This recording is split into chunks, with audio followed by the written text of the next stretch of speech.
You are about to meet some young women who are our faces of the story today. Cynthia and Sheila, former child prostitutes. They were victims of sex trafficking, sold on the streets, then jailed as criminals.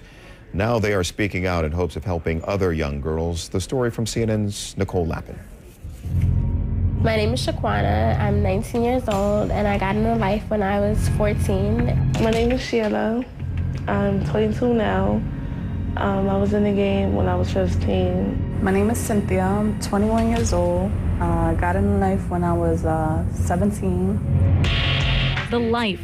These young women don't call it child prostitution because at the time, they weren't old enough to consent to sex, much less selling it. I didn't choose this life for me.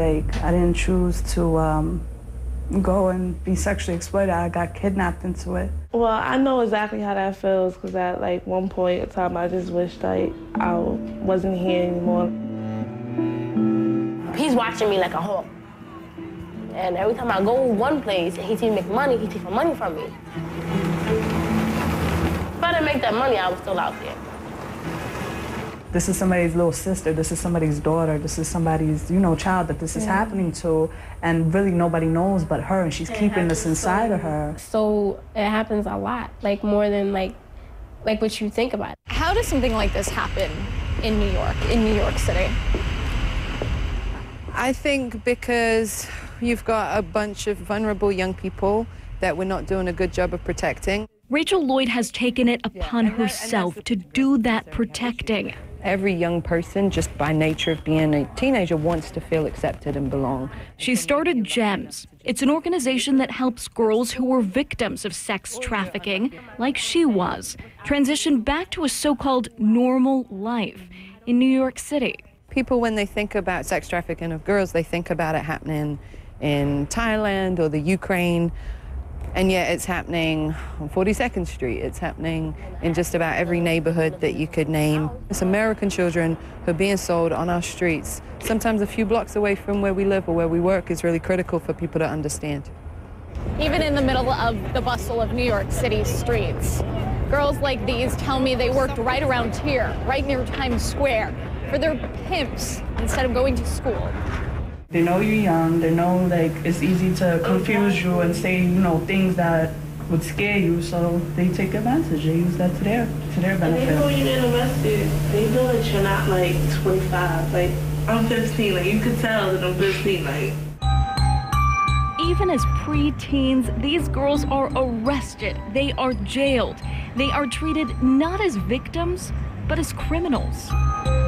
In 10 years, 15 years, we will be looking back saying, really? We used to arrest girls who were trafficking victims? What? I would hope that that's the place that we get to, right? That it seems ludicrous. You don't arrest domestic violence victims. You don't arrest rape victims, right? You don't arrest victims. And now they don't in New York. Because of Rachel's work, the Safe Harbor Act is now on the books. So instead of getting locked up, these girls go to GEMS to get housing and help while on their road to recovery. Are you still tempted sometimes? Do you think the recovery process is ever over?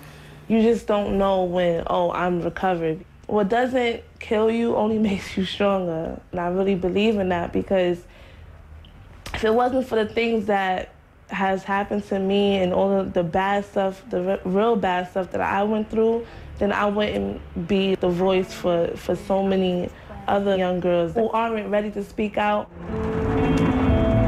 You're strong, you just have to find it within yourself. And once you get up there, nobody's not gonna take you down again.